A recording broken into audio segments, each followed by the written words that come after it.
इस वीडियो में हम देखेंगे कि हम सेलेक्ट स्टेटमेंट को कैसे यूज़ कर सकते हैं माईसीक्वल में। माईसीक्वल का क्या स्ट्रक्चर है सेलेक्ट स्टेटमेंट को लिखने का, या किस तरीके से हम सेलेक्ट स्टेटमेंट लिखते हैं, क्या फॉर्मेट है सेलेक्ट स्टेटमेंट को लिखने का, सेलेक्ट स्टेटमेंट में क्या क्या चीज़ें आती हैं। सेलेक्ट स्टेटमेंट का एक बेसिक तरीका लिखने का है कि हम सबसे पहले सेलेक्ट लिखते हैं। अगर सब कुछ हमने सेलेक्ट करना है तो हम स्टैटिक डालेंगे, फ्रॉम और आगे टेबल। टेबल में टेबल नहीं लिखेंगे, टेबल का नाम लिखेंगे और आगे सेमीकोलन दे देंगे। सेमीकोलन हमारी माईएसक्यूएल की हर स्टेटमेंट के एंड पर लिखा जाता है, तभी हमारी वो एक क्यूरी बनती है। सेलेक्ट स्टेटमेंट को अगर आप छोटे में लिखें या लोअर केस में लिखें या अपर केस में लिखें, उससे ज़्यादा फर्क नहीं पड़ता। ये केस सेंसिटिव नहीं है। सेलेक्ट छोटा हो या बड़ा, फ्रॉम बड़ा हो या छोटा, इससे फ़र्क नहीं पड़ेगा। हमारी क्यूरी एज इट इज़ चलेगी, जो हमारी क्यूरी है वो वैसे की वैसे चलेगी। मगर जो हमारा टेबल का नाम है, अगर हम उसको बड़ा कर दें और रियल में हमने वो छोटा लिखा हो तो अक्सर जगह पे वो एरर देता है और अक्सर जगह पे वो एरर नहीं देता। ये माईसीक्वल पे डिपेंड करता है। माईसीक्वल में हम और भी बहुत सारी क्यूरीज लिख सकते हैं। जो स्टैटिक है वो सिर्फ और सिर्फ टेबल के अंदर जितना कुछ भी है वो सब कुछ सेलेक्ट करने के लिए काम आता है। अभी हम लोग इसकी एप्लीकेशन भी एक देख लेंगे। माईएसक्यूएल में कमेंट्स भी दिए जाते हैं। जिस तरह C++ में कमेंट्स दिए जाते हैं, उसी तरह इसमें भी सिंगल लाइन कमेंट्स दिए जाते हैं। सिंगल लाइन कमेंट के लिए जो भी क्यूरी है या जो कुछ भी लिखना है, हम 2 डैशेस डालेंगे और आगे अपनी वो लिख देंगे जो भी हमने कमेंट लिखना होगा। मल्टीपल लाइन कमेंट के लिए हम लोग जिस तरह C++ में कमेंट देते थे, बैकस्लैश डाल के, स्टैटिक डाल के, जितनी डाटा हमने कमेंट करना होता था वो सारा लिखने के बाद अगेन स्टैटिक डाल देते और बैकस्लैश डाल देते थे, तो ये हमारा मल्टी लाइन कमेंट हो जाता था। और इसके अलावा सेलेक्ट स्टेटमेंट में अब हम इसको ज़रा रिमूव कर लूँ, फिर मैं आपको आगे बताती हूँ। हम SID एप्लीकेशन ओपन करते हैं और वहाँ पे एक ट्राई कर लेते हैं। लोकल होस्ट /SID/SID.php पे गए, वहाँ पर मैं एक डेटाबेस सेलेक्ट कर रही हूँ जो PHP MyAdmin में हमने इंपोर्ट की हुई थी। वर्ल्ड डेटाबेस सेलेक्ट कर ली मैंने।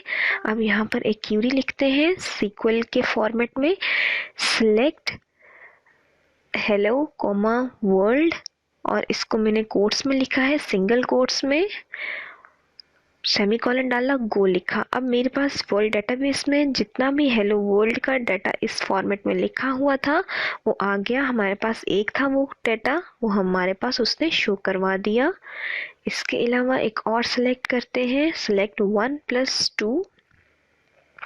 अब वो हमारे पास इसका आंसर दे देगा। सेलेक्ट 1 + 2 सेमीकोलन का आंसर उसने हमें 3 दे दिया है। इसके अलावा अगर एक और क्यूरी हम ट्राई करते हैं, select static from country, select static from country, और जितना भी डाटा हमारे कंट्री के टेबल में पड़ा होगा वो सारा आ जाएगा। नीचे आप देखें, ये हमारी वर्ल्ड डेटाबेस के अंदर कंट्री के टेबल में जितना भी डाटा हमारे पास पड़ा हुआ है वो सारा आ गया है। ये 239 रोज थी टोटल। अब मैं सेलेक्ट बड़ा करती हूँ और फ्रॉम बड़ा करती हूँ, देख लेते हैं कोई हमें एरर देता है। गो किया, नहीं, इसने हमें कोई एरर नहीं दिया, हमारा आंसर वैसा का वैसा सेम रहा है। अब एक दफ़ा दोबारा ट्राई कर लेते हैं कि अगर हम टेबल का नाम बड़ा लिखते हैं तो कोई फ़र्क पड़ेगा।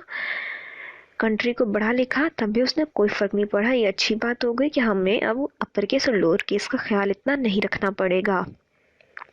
अब इस सेलेक्ट क्यूरी को थोड़ा सा अमेंड करते हैं। अगर हम रोज़ और कॉलम्स की तरफ जाते हैं तो अगर मैं लिखती हूँ select countries order by name, पहले ऑर्डर बाय कर लेते हैं कि मतलब वो असेंडिंग या डिसेंडिंग में आ जाएगा। मैंने नेम को असेंडिंग ऑर्डर में किया तो वो ऑर्डर बाय लिखेंगे उसके लिए, और ये ऑर्डर बाय की हमेशा असेंडिंग शो करवाता है बाय डिफ़ॉल्ट। अगर मैंने कोई स्पेसिफिक कॉलम या कोई स्पेसिफिक रो लिखनी है तो वो भी हम उस तरह सेलेक्ट कर लेते हैं। मैंने सिंपल एक सेलेक्ट नेम किया तो हमारे पास कंट्री टेबल में से सारे नेम्स आ गए।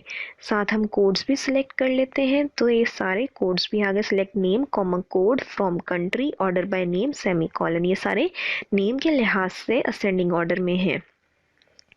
अब select name, code, life experience या लाइफ एक्सपेक्टेंसी, लाइफ एक्सपेक्टेंसी, जो एस हमारा वर्ड है वो हमारा जो कॉलम का नेम होता है वो चेंज करने में यूज़ किया जाता है। इसको एलियस कहते हैं।